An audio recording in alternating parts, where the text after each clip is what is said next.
하나님의 크신 은혜가 여러분과 가정에 충만하시기를 주님의 이름으로 간절히 소망합니다. 지금은 상상도 못할 일이지만 한 40년 전만 해도 공영 TV에서 미스 코리아 선발대회를 생중계하던 시절이 있었습니다. 여러분 기억이 나십니까? 네, 그때 일어났던 이야기입니다. 각 결혼한 어떤 신혼 부부가 있었습니다. 얼마나 깨가 쏟아졌겠습니까? 아내가 사랑하는 남편을 위해서 맛있는 저녁 식탁을 차려놓고 남편을 기다렸습니다.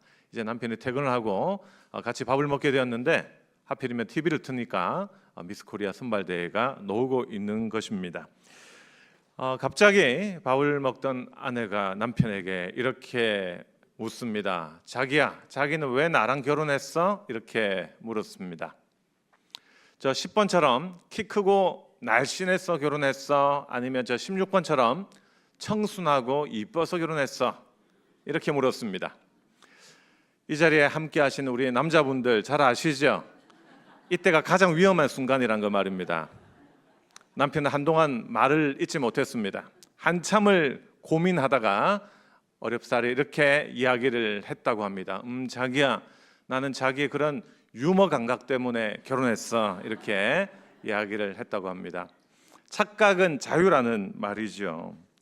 우리는 누구나 자기 자신을 제대로 바라보지 못하고 착각 속에 살아가는 경우들이 참 많은 것 같습니다. 우리 신학교에서 공부하는 신학생들의 예를 한번 들어볼까요? 저를 포함한 우리 모든 교육자들은 이 설교에 대한 부담감들이 많습니다. 설교를 잘 해야 한다는 부담감과 설교를 잘 하고 싶다는 소망을 동시에 가지고 있습니다. 우리 신학교에 다니는 전도사님들도 설교에 대한 부담감과 또 설교를 잘 하고 싶다는 소망을 가지고 있는데, 그런데 여러분 잘 아시다시피 설교라는 것이 설교를 준비하는 저 자신이 그래 이 정도면 됐어 이래서 되는 것이 아니라 설교를 듣는 우리 교인들이 그래 맞아 나도 저렇게 살아야지 그 자리에까지 나갈 수 있도록 해야 되는 것 아니겠습니까? 그런데 우리 신학생들이 신학 공부는 자신의 수준이 얼마나 되는지 시험을 통해 그 결과를 알 수가 있죠. 하지만 설교는 그런 것이 아니거든요. 설교는 설교를 듣는 여러분의 마음속에서 매겨지는 것이기 때문에 내가 설교를 잘 했는지 못했는지를 시험 점수와 같이 볼 수도 알 수도 없다는 말입니다. 한참 열심히 잘못된 부분은 고치고 또 고치고 또 완성된 내용이라 할지라도 여러분께 좀 더 잘 전달할 수 있도록 그렇게 훈련하고 성장해 나가야 되겠는데, 자칫 잘못하면 착각 때문에 성장할 기회를 놓치는 경우들이 많더라는 것입니다.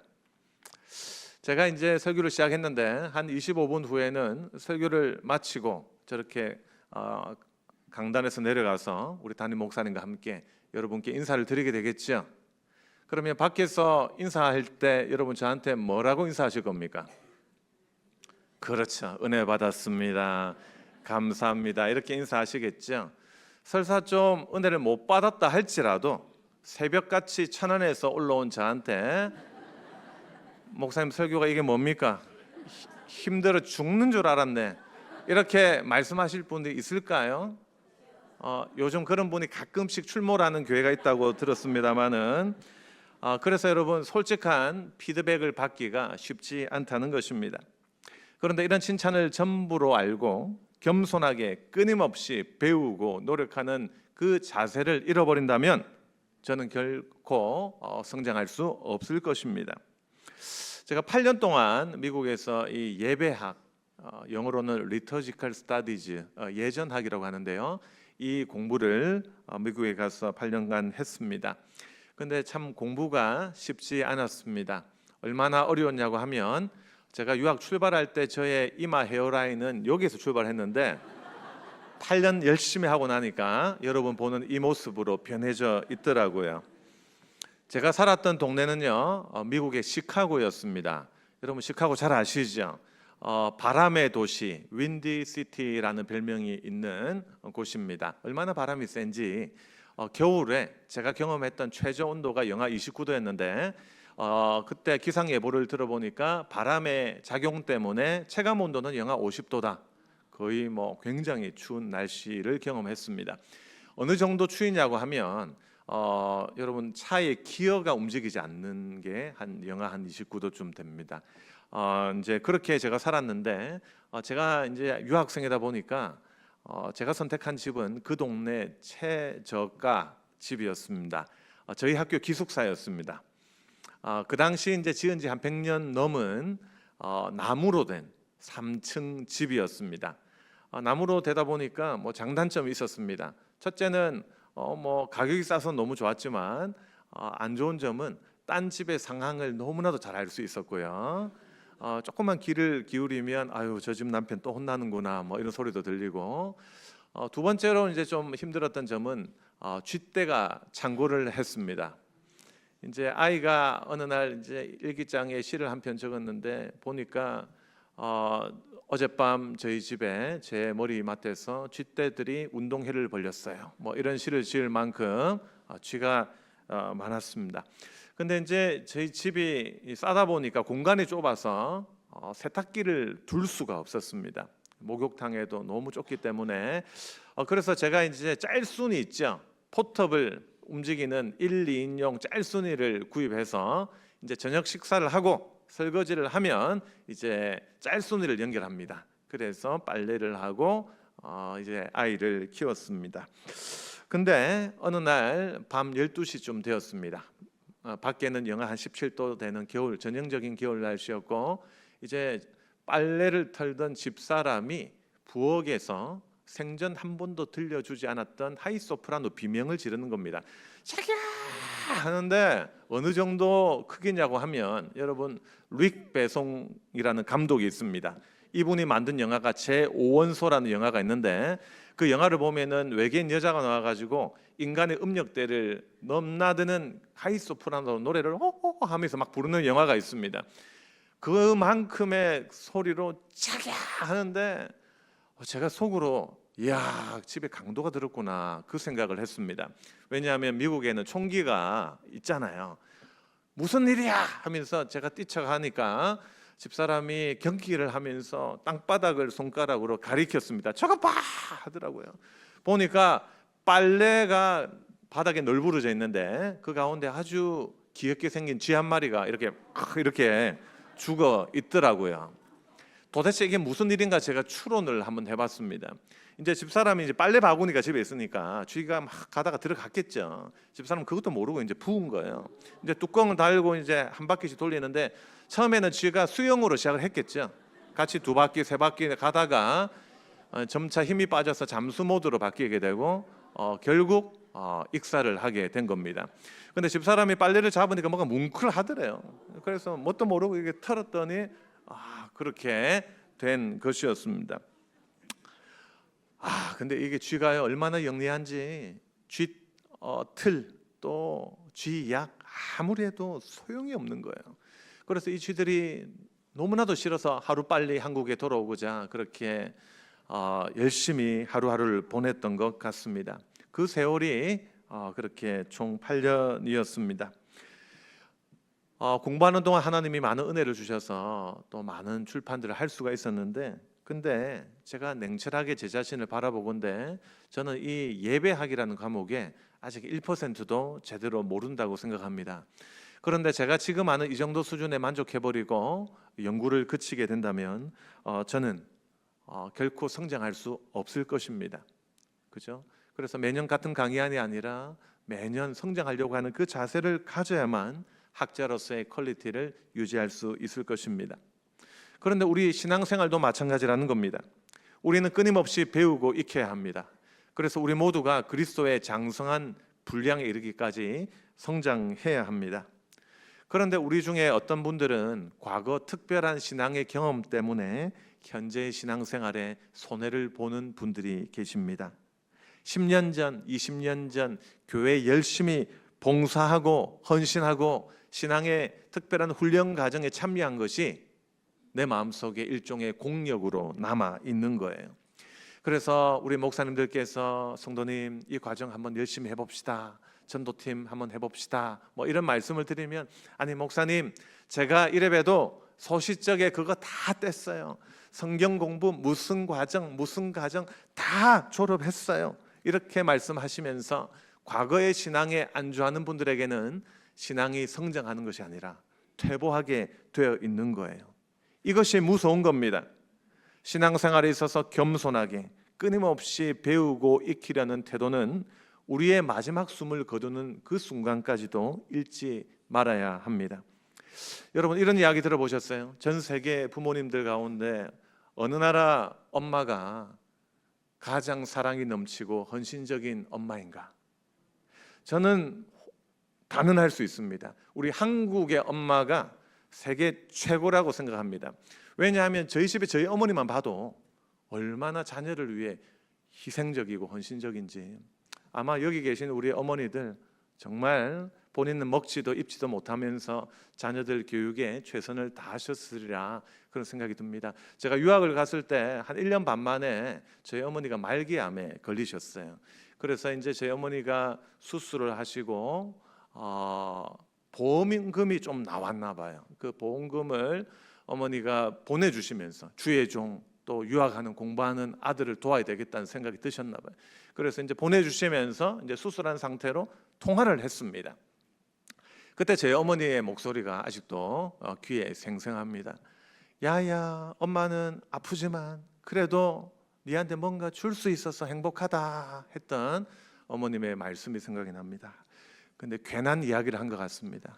지금 여러분들 너무 슬퍼 보여가지고 이런 의도는 아니었는데, 근데 그 사건이 발생한 지 18년이라는 세월이 지났는데 하나님께서 기적을 베풀어 주셔서 완치되시고 지금 살아 있습니다. 지금도 이제 전도 특공대를 하고 계세요. 예.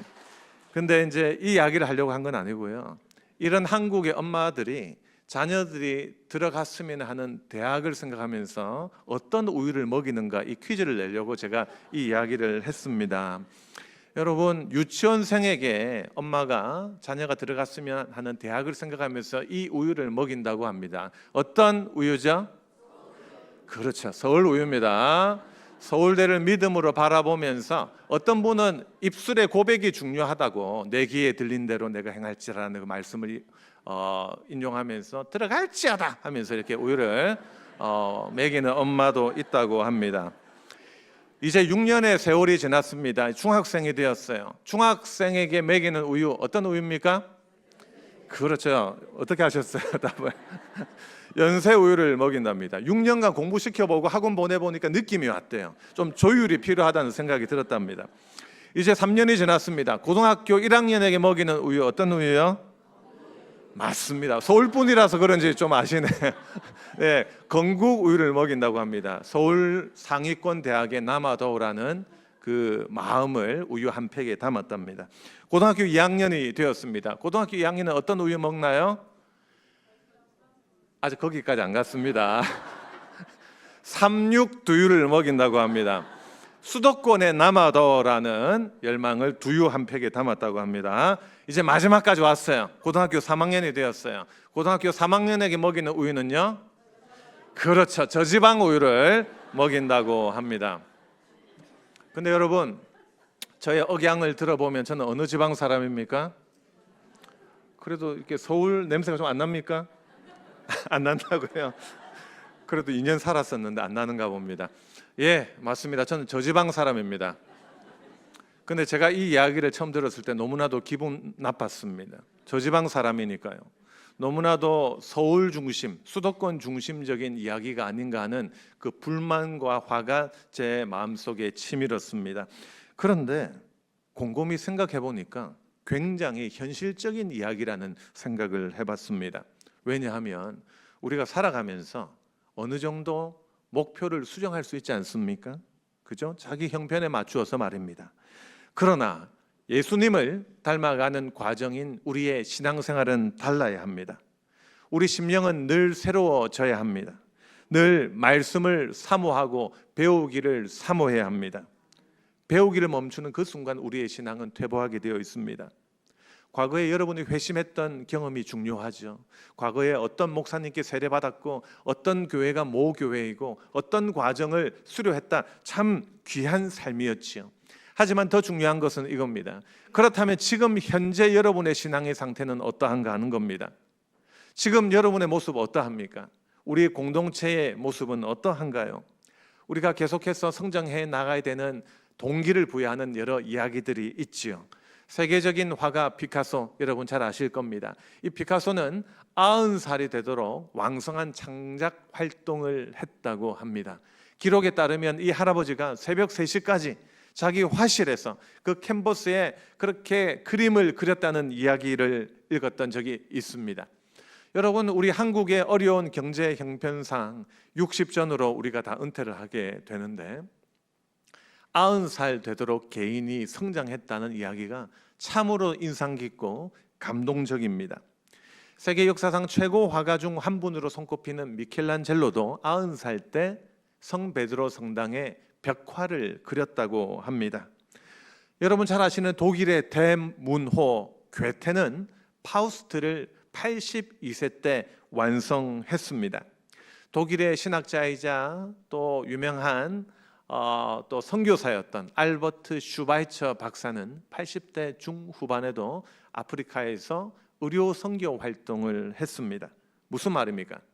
나이가 많다고 늙은 것이 아니고 나이가 적다고 젊은 것이 아니라는 겁니다. 누구든지 끊임없이 배우려는 제자의 마음을 가진 사람은 나이가 90이라도 젊은입니다. 하지만 나이가 30, 40밖에 되지 않았다 할지라도 배우려는 의지가 없는 분은 이미 그 자체로 늙은이인 것입니다. 그래서 제가 신학교의 학생들에게 강조하는 말이 있습니다. 여러분, 우리가 나이가 적다고 젊은 교육자가 아닙니다. 나이가 많다고 늙은 교육자가 아닙니다. 끊임없이 노력하고 배우고 성장하려는 교육자는 나이가 많아도 젊은 교육자입니다. 하지만 나이가 젊다 할지라도 구태의연한 생각에 빠져 있고 변화를 두려워한다면 그 사람은 늙은 교육자다라고 말입니다. 여러분, 이런 말이 있습니다. 자식은 태어나지만 제자는 만들어진다 하는 말입니다. 한번 따라해 볼까요? 자식은 태어나지만 제자는 만들어진다. 절대로 저절로 훌륭한 신앙의 인격자가 되는 법 없는 법입니다. 제자는 만들어집니다.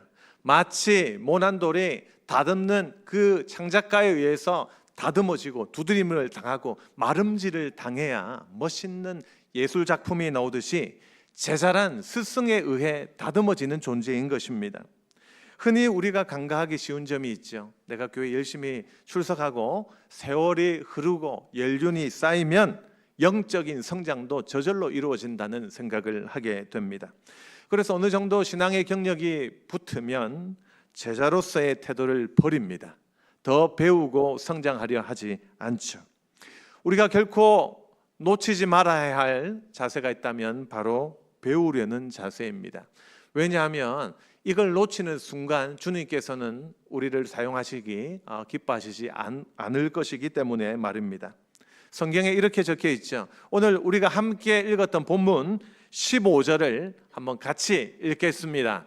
시작. 오직 사랑 안에서 참된 것을 하여 범사에 그에게까지 자랄지라. 그는 머리니 곧 그리스도라. 아멘. 예수 그리스도의 성품, 예수 그리스도의 인격이 될 때까지 자라야 한다는 것입니다. 그때까지 우리가 배우고 훈련받아야 한다는 것입니다. 그렇다면 여러분, 제가 언제쯤 예수님의 성품이 될 수 있을까요? 제가 얼마나 더 배우고 익혀야 예수 그리스도의 인격에까지 자랄 수 있을까요? 불가능입니다. 저뿐만 아니라 모세도 다윗도 바울도 그렇게 되지 못했고 인류 역사상 그런 사람 한 사람도 없었고 앞으로도 한 사람도 없을 것입니다. 그런데 성경은 분명 예수 그리스도에게까지 자라라고 말씀하십니다. 무슨 뜻입니까? 우리의 마지막 순간까지 제자도를 가지라는 것입니다. 우리의 마지막 숨을 다하는 그 순간까지 스승을 두고 훈련받고 연습하는 제자의 도, 제자의 길을 걸어가야 한다는 말씀입니다. 그러니 여러분, 우리가 잊지 말아야 합니다.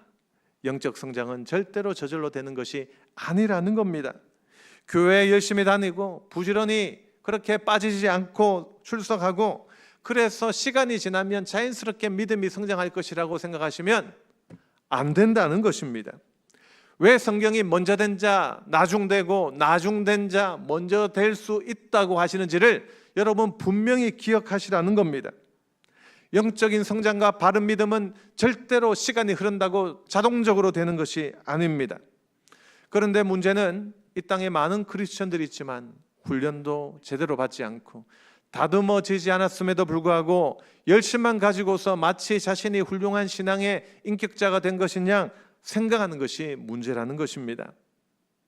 그래서 배우려고 하지 않습니다. 성경은 우리가 평생 제자로 살아야 한다고 말씀하는데 제자의 길을 걸어가기 싫어하는 것입니다. 사랑하는 성도 여러분, 저부터 신학교에서 가르치는 저부터 생각을 바꾸어야 할 것입니다. 우리는 모두가 주님의 제자들입니다. 마지막 호흡 다하는 그 순간까지 제자의 길을 가려는 의지적인 훈련이 있어야 합니다. 주님을 닮기 위한 연습을, 나 자신을 부인하는 그 태도를 제자의 자세로 받으려고 하는 의지적인 노력이 필요하다는 것입니다. 디모데전서 4장 7절로 8절까지 이런 말씀이 있습니다. 디모데전서 4장 7절과 8절 우리 한 목소리로 한번 읽어볼까요? 시작. 망령되고 허탄한 신화를 버리고 경건에 이르도록 내 자신을 연단하라. 육체의 연단은 약간의 유익이 있으나 경건은 범사에 유익하니 금생과 내생에 약속이 있느니라. 아멘. 여러분 이런 말 아시죠? 행동이 반복되면 습관이 되고 습관이 반복되면 인격이 된다. 그리고 그 인격은 그 사람의 운명을 좌우하게 된다라는 말입니다. 그러니 신앙의 인격도 습관이 될 때까지 우리가 부단히 노력하고 애써야 하겠습니다. 항상 제자의 도를 가진 태도 말입니다. 설사 여러분이 이 시대 최고의 스승, 최고의 목사님과 함께 산다 해도 제자도를 가지지 못했다면 그의 제자가 될 수 없고 그의 제자가 아니니 그에게서 배울 수 없을 것이고 그래서 그 스승이 아무리 훌륭하다고 해도 나에게 유익이 되지 않는 법입니다. 그런데 대부분 사람들은 제가 그분과 함께 같은 시대, 같은 공간에 있었어요. 제가 그 교회 다녔어요. 그가 나를 가르쳤어요. 그것만으로 스승의 인격이 자신의 인격이 된 것이냐 그렇게 착각하는 경우들이 많이 있죠. 이제 방송실에서는 PPT를 좀 띄워주시고요. 자, 여러분 올해가 16세기 종교개혁이 일어난 지 몇 주년이 되는 해인 줄 아십니까? 계산을 해보니까 올해가요 16세기 종교개혁이 일어난 지 509주년이 되는 해이더라고요. 여러분 종교개혁이 왜 일어났죠? 종교개혁은 무엇으로부터의 개혁이었을까요? 제가 중세 때 분위기를 특히 예배 분위기를 제가 좀 설명을 드리고자 합니다. 왼쪽에 사진을 보시면요 나무가 하나 보이시죠? 가림막 같은 렐레도스라고 하는 나무 가림막이 있습니다. 저것은요 어떤 역할을 하냐고 하면 그 당시에 교회 안에 위계 질서가 확실했음을 보여줍니다. 구약 성경을 보면 여러분 그 성소 앞에 보면 지성소와 성소로 구분이 되죠. 마찬가지로 저 가림막 뒤에는 성직자의 공간이기 때문에 평신도가 갈 수가 없어요. 그래서 평신도와 성직자의 위계가 확실한 것이 중세의 예배였습니다. 또한 중세 때는요 자국어로 예배를 드릴 수가 없었습니다.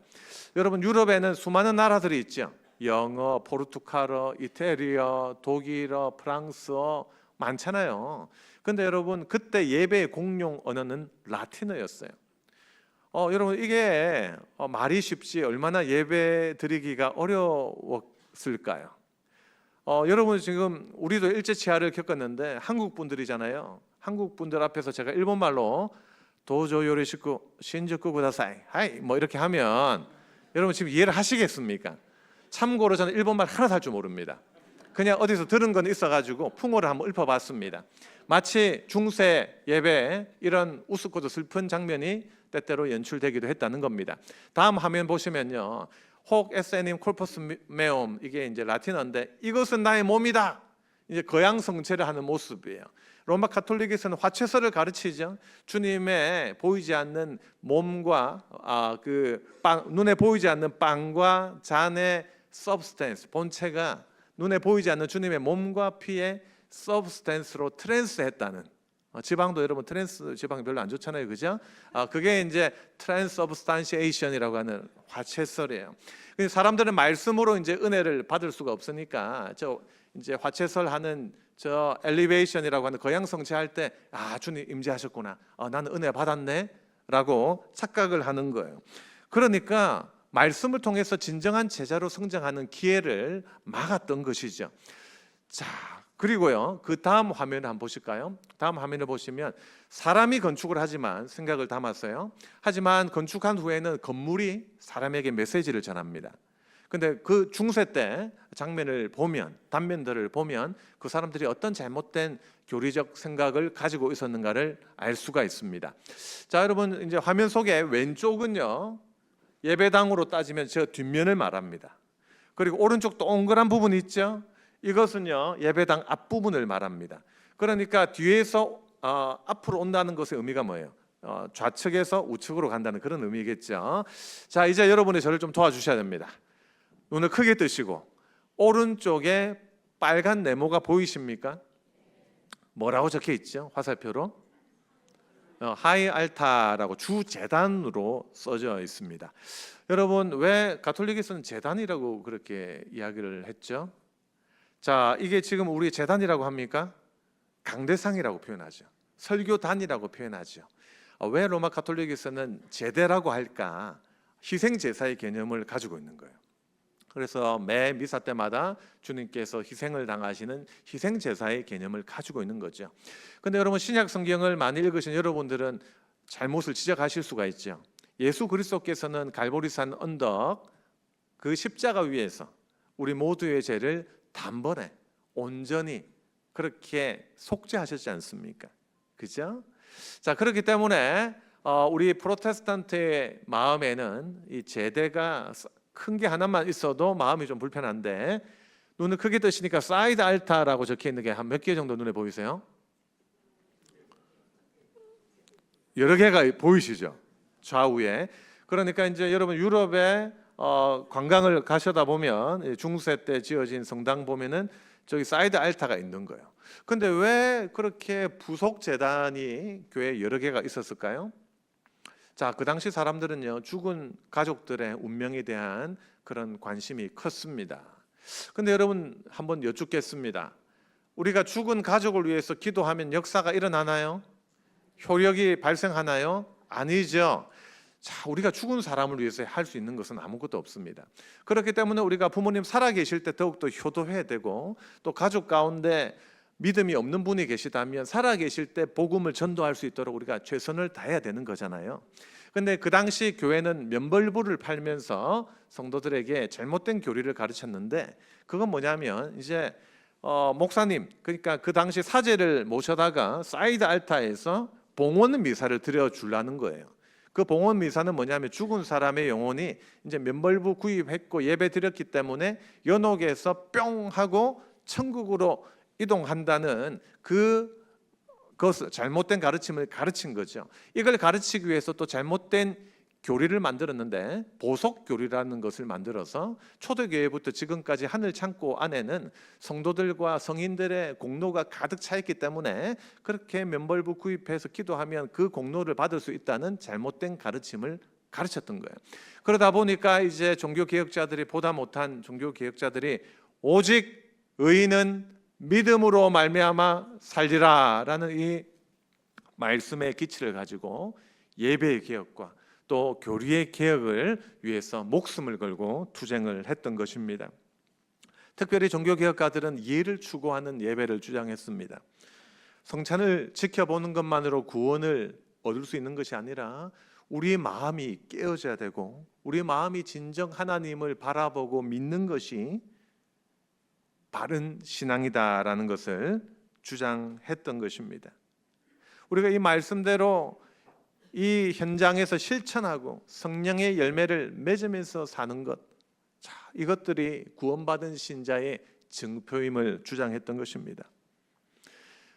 그런 차원에서 생각해 보면 오늘날 교회들도 기억할 점들이 많이 있습니다. 중세처럼 이 안에 제단이 있거나 면벌부를 파는 것이 아니지만 많은 사람들이 하나님의 말씀을 배우고 이해하고 그 말씀대로 순종하고 살아가는 제자의 삶에 관심이 있기보다는 말씀에 순종하지 못하고 때때로 주님의 이름을 더럽히며 살아가는 경우들도 얼마나 많은지요.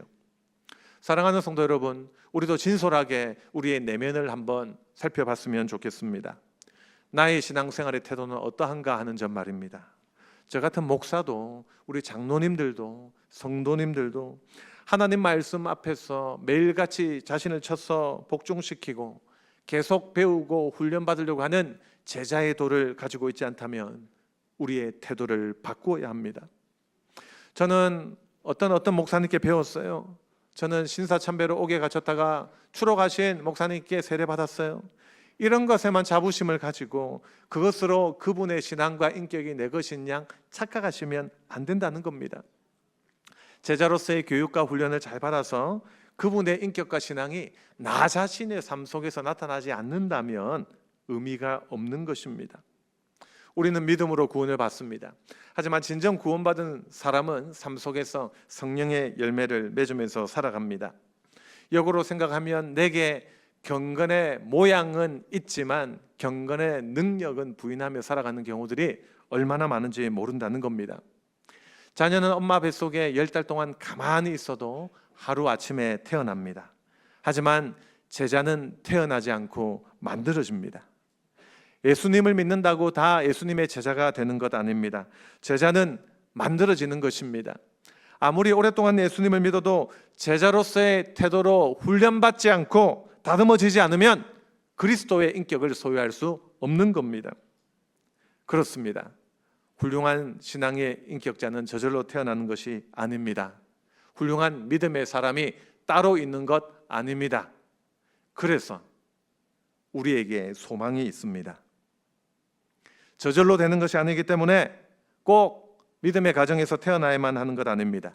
내 부모가 훌륭한 신앙인이어야만 하는 것도 아닙니다. 누구든지 그리스도의 제자로서의 자세를 가지고 배우고 또 배우고 훈련받으면 우리 모두가 훌륭한 신앙의 인격자가 될 수 있음을 기억하시길 바랍니다. 여러분 가운데 나는 안 돼라고 하실 자도 없습니다. 목사님 저는 너무 늦은 것 아닌가요? 라고 하실 분도 없습니다. 왜냐하면 우리는 인생의 마지막 순간까지 호흡 다하는 그 순간까지 제자의 길을 걸어가야 할 자들이기 때문에 말입니다. 지금까지 여러분이 어떻게 살아왔느냐가 문제가 아닙니다. 여러분의 과거가 오늘날의 신앙의 발목을 잡게 해서는 안 됩니다. 이제부터가 중요합니다. 여러분 가운데 초신자라도 상관없습니다. 아직 직분이 없어도 괜찮습니다. 아니 오랫동안 직분을 받았지만 신앙생활을 했지만 아직 성숙되지 못한 상태에 있어도 괜찮습니다. 다만 이제부터가 중요할 뿐입니다. 왜냐하면 지금 내가 살아있고 내 발로 이 자리에 걸어와서 앉아있다는 것 자체가 아직도 나에게 기회가 있다는 의미이기 때문에 말입니다. 지금 여러분이 처한 그 삶의 자리에서 예수 그리스도의 제자의 자세로 살아가면 되는 것입니다. 사랑하는 성도 여러분, 말씀을 맺겠습니다. 우리는 모두가 주님의 제자들입니다. 제자의 자세를 가집시다. 제자의 길을 선택하십시다. 매사에 꾹 참고 낮아져서 제자의 자세로 주님 닮아가는 훈련을 자원해서 받읍시다. 그러면 세월이 지나고 어느 순간에 여러분의 모습이 진정한 제자의 모습으로 변모해 있을 것입니다. 이 말씀을 기억하시면서 기쁨을